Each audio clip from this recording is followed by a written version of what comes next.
Well, happy Easter, everyone. And today I'm going to make this short video about some things about spring practice and spring game expectations. So, as I always say, let's get the party started. Let's kick this mule. Through 153 games, our record was 125, 24, 4, 2 now.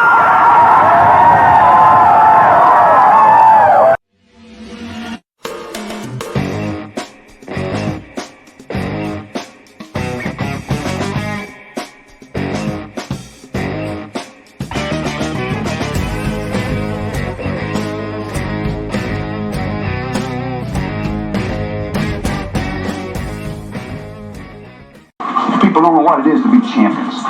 Oklahoma invented it.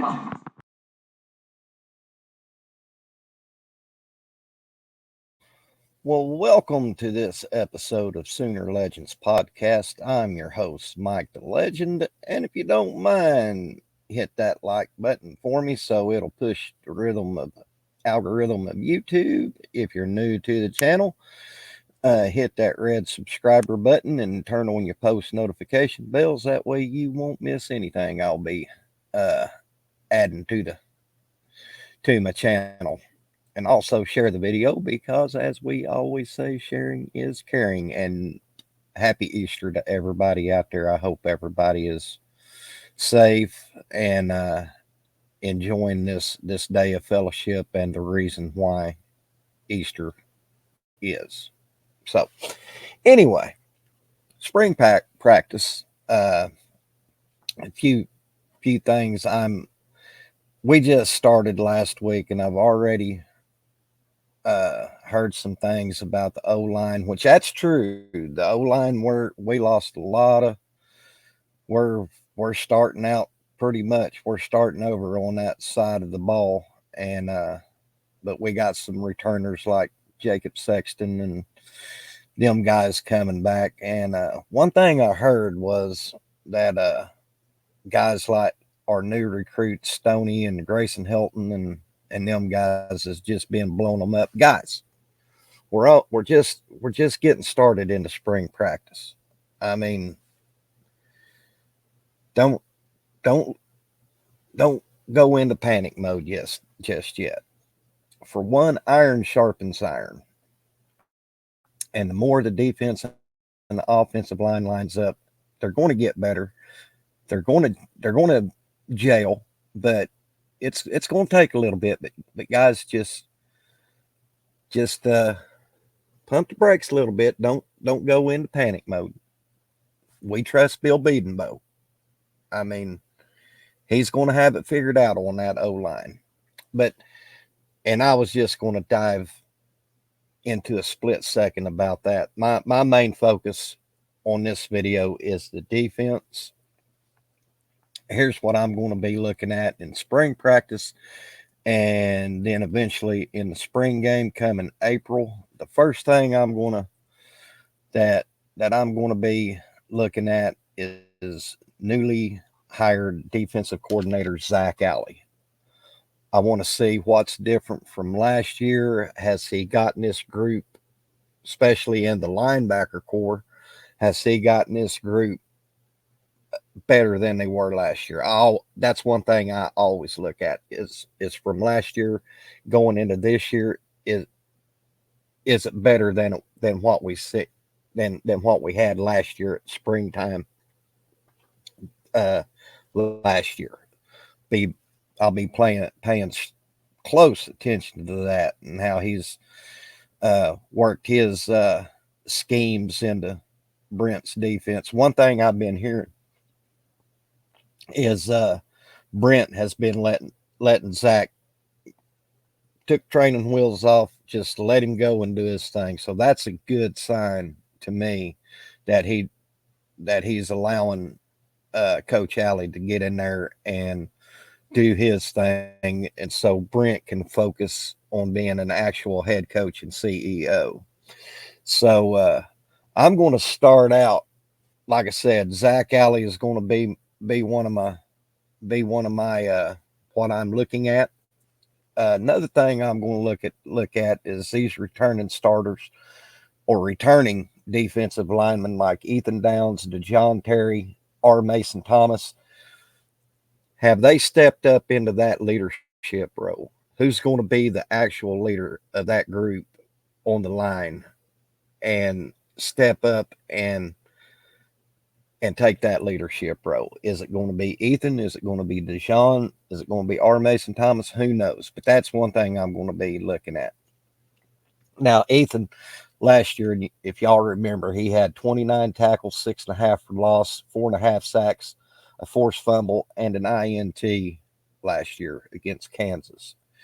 So, I mean, he showed us flashes, especially in the Texas game, sacking Quinn and all that. But can he keep that at a high level and give us more this year? Because I heard Sam Mays talk about it. Is the light switch going to come on and stay on with Ethan? Because he's got potential, and he gave us some flashes last year, but he kind of slid down a little bit. And a lot of people out there, they're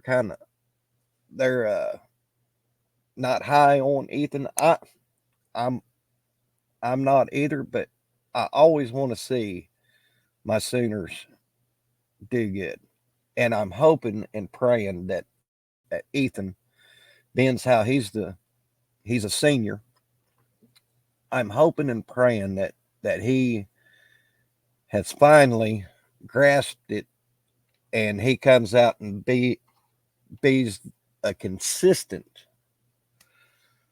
defensive end, and not just give us a flash here, fall off here, flash here. I mean, consistency is what I'm looking at. And DeJohn Terry last year, he's 6'3", 20-pound defensive tackle. Last year registered 16 tackles, 3.5 TFLs, and 2 sacks. Now I'm going to be watching him also. He showed us some good last year, coming off the ball, getting in that that backfield, disrupting, causing hate and discontent. R. Mason Thomas, I'm hoping this year is his year, because last year, if y'all remember, he hurt his ankle during spring camp, and he was only limited to 175 snaps last year. And but this spring he's fully healthy, and hope that injury bug don't come up and plague him again this year, because he's all that in a bag of potato chips in my eyes. And with him staying healthy, he can spend this spring refining his pass rush skills and technique, regaining his spot atop the depth chart. And another thing I'm going to be looking at is that edge. And we finally got some depth there. We've got PJ Adebarway and former OSU transfer Trace Ford. Are we going to use PJ more this year? I hope we do, because he is too good of a player to be setting it. And if y'all remember last year, in that very final drive Texas had, just as Quinn Ewers was releasing the ball, PJ Adebarway was on his back. So I'm hoping to see more of PJ this year. Maybe not starting, but in the rotation. I'm hoping to see more of Trace Ford. He showed a lot of flashes last year, especially in that Tulsa game. He got him an INT, and dang near run it back for a pick six. But as far as I'm concerned, if they R. Mason Thomas, not R. Mason Thomas, I'm sorry, PJ Adebarway and Trace Ford can make an impact coming off the bench, if R. Mason Thomas and Ethan Downs can hold down the starting spots on that defensive end edge, whatever you want to call it. Another thing I'm going to add is our recruits. Y'all have seen the videos. Stoney has been blowing it up. I don't need to say anymore.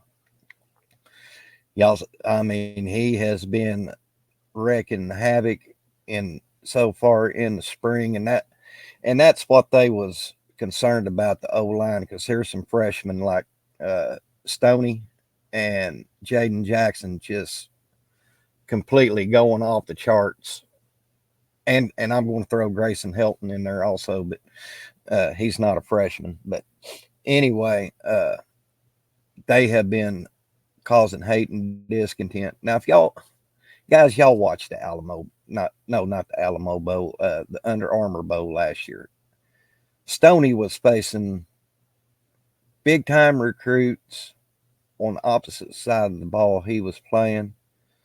Maybe some potential all-pro, Pro Bowl, future, maybe even Super Bowl winners. And y'all seen what he did in the Under Armour Bowl. They couldn't control him. They couldn't stop him. So Stoney is Stoney. And then I've been hearing that one of my favorites, Danny Okoye, is having a pretty good spring, along with Nigel Smith and Jaden Jackson. So guys, we got the depth there finally. Now, does any of these recruits start? I don't know, but you will probably see them in the rotation, maybe, or come trash time when we're like in our first 3 games where we're already blowing them out of the park. You'll see them in cleanup time. But I am excited, finally excited about a defensive line coming into this season. It's been a long time since I've been this excited. And I trust in Todd Bates and Miguel Chavez that this is going to be one of their better products that we will see since they've been here. And they've been recruiting at a high level. They're going to be continuing to recruit at a high level. So I'm excited for what the future brings with this coaching staff, players. So that was what I was wanting to bring to y'all today. Since it's Easter, I'm going to go back to doing my Easter festivities. I just thought I'd make this short video. Y'all have a great day. Don't say nothing that you can't take back and you'll live to regret. God bless each and every one of you. Happy Easter. This is the legend. We'll see you on the backside. God bless, and Boomer Sooner. Through 153 games, our record was 125, 24, 4, 2 now.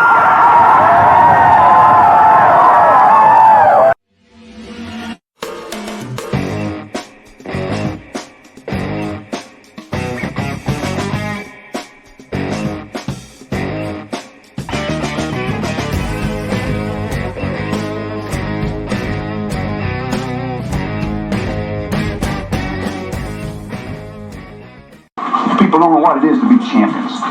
Oklahoma